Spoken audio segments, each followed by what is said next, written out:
There's pressure building in the rough diamond market, and De Beers in particular is feeling the heat. In my last video, I mentioned Lucara Diamond Corporation's warning about financial strain. Now, Bloomberg reports that De Beers is selling rough at up to 20% below its official prices, quietly to select customers. Why would it do that? Because De Beers needs to sell. De Beers' first quarter sales dropped 44% year on year to $520 million. And don't forget, in 2024, sales were already down 25%, and the company reported a $288 million loss. Remember, parent company Anglo American is looking to sell its 85% stake in De Beers, and to do that, De Beers needs to show value, and it needs to do so fast. Here's the kicker though. De Beers is producing more than it's selling. Since early 2023, production has exceeded sales by around 11 million carats. That's a serious stockpile of rough.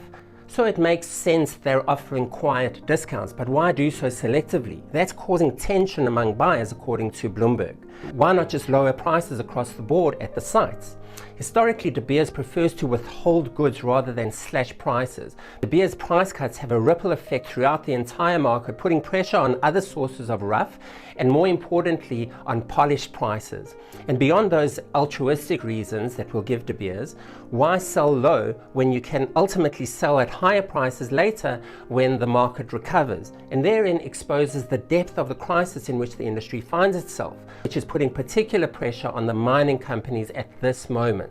They're asking, when will the market recover? And how will it recover, considering the existential threats it faces with lab-grown diamonds, the slowdown in China, and now with the tariffs on US imports? A recent report from Transatlantic Gemsales, TAGS as it is known, highlights the issue at hand. TAGS noted the first quarter saw a flood of rough hitting the market from various sources, dragging down rough prices, especially for goods under 6 grainers. That's about 1.5 carats. The truth, De Beers and the industry at large is losing control over supply. There's a seemingly perpetual excess of supply in the market, and without strong demand, we're watching value erode in real time. That's putting pressure on the wholesale polished market, but arguably more so on the rough and diamond mining segment, leading the likes of De Beers to take drastic and somewhat controversial measures to stimulate sales and show some value.